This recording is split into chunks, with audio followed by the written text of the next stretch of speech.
ایک سوئی بھی گرتی ہے تو سیدھی زمین سے نہیں لگتی، کیونکہ ہمارے ارد گرد اللہ تعالیٰ کی پیدا کی گئی مخلوقات موجود رہتی ہیں۔ کچھ نظروں کے سامنے ہوتی ہیں تو کچھ نظروں سے اوجھل، اسی طرح کچھ اچھی ہوتی ہیں تو کچھ بری۔ یہ کہانی بھی ایک ایسے ہی آصف کی ہے جس نے گھر پر اپنا قبضہ جما لیا تھا۔ سعید صاحب نے گھر شفٹ کیا تو گھر بڑا ہونے اور علاقہ مہنگا ہونے کی صورت میں سب سے نیچے والے فلور کو کرائے پر دینے کا سوچا۔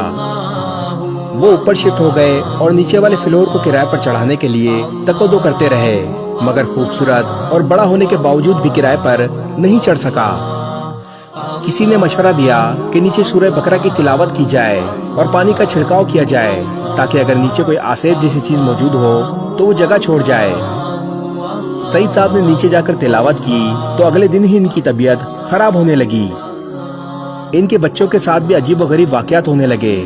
اکثر ایسا لگتا جیسے کوئی زور زور سے دروازہ بجا رہا ہو، سامنے رکھی چیزیں غائب ہو جاتی، کھڑکیاں بار بار بند ہو جاتی۔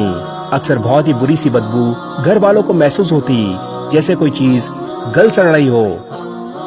کبھی سوتے ہوئے لگتا جیسے کوئی پاؤں کے ناخن کھینچ رہا ہو، کبھی سوتے میں چادر کھینچ لی جاتی۔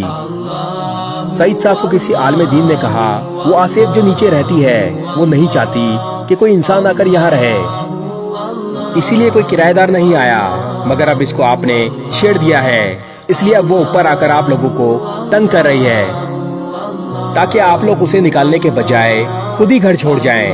سعید صاحب نے کہا میں نے اپنے سارے پلاٹ بیچ کر یہ گھر لیا ہے، میں نہیں چھوڑوں گا۔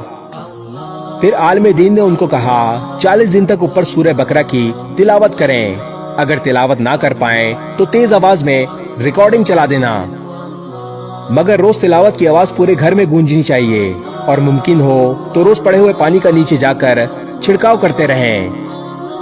سعید صاحب نے پہلے دن تلاوت شروع کی تو رات کو ان کو لگا آصف عورت کی شکل میں ظاہر ہو کر ان کے بستر پر آ کر بیٹھ گئی۔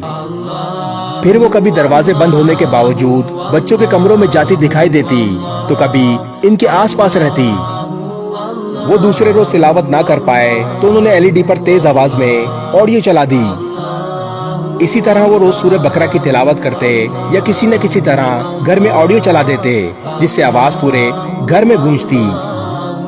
جب سعید صاحب ایسے نہ ڈرے تو ان کے بچوں کو عجیب و غریب خواب نظر آنے لگے، جیسے کبھی کسی کو نظر آتا کہ نیچے فلور پر خون بکھرا ہوا ہے، کبھی کسی کو نظر آتا سعید صاحب کے دامن پر خون لگا ہوا ہے، کبھی بلیوں کے رونے کی آواز آنے لگتی تو کبھی نیچے کا نل کھل جاتا اور سارے پانی کی ٹینکی خالی ہو جاتی۔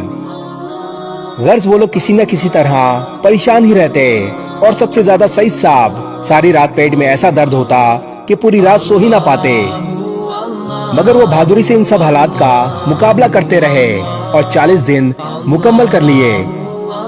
پھر نیچے فلور پر تلاوت قرآن کا اہتمام کیا گیا اور ایک ہفتے کے اندر ہی ان کو کرایہ دار بھی مل گئے اور ان کی طبیعت بھی سنبھلنے لگی۔ شیطان سے بڑا کلام خدا ہے اور بدی سے بڑھ کر اچھائی کی طاقت ہوتی ہے۔ قرآنی آیات کی بدولت وہ آصف جو لوگوں کو بھگایا کرتی تھی، خود اپنی جگہ چھوڑ کر بھاگنے پر مجبور ہو گئی۔ اس لیے جتنا ممکن ہو سکے روزانہ صبح سورہ بقرہ کی تلاوت اس طرح چلایا کریں کہ اس کی آواز پورے گھر میں گونجے۔ قرآنی آیات کی گھر میں روزانہ تلاوت کرنے یا تلاوت چلانے سے بہت سی بری آفات دور ہو جاتی ہیں۔ اس ویڈیو کو شیئر ضرور کریں، ہو سکتا ہے آپ کے ایک شیئر سے یہ بات کسی کے دل میں اتر جائے۔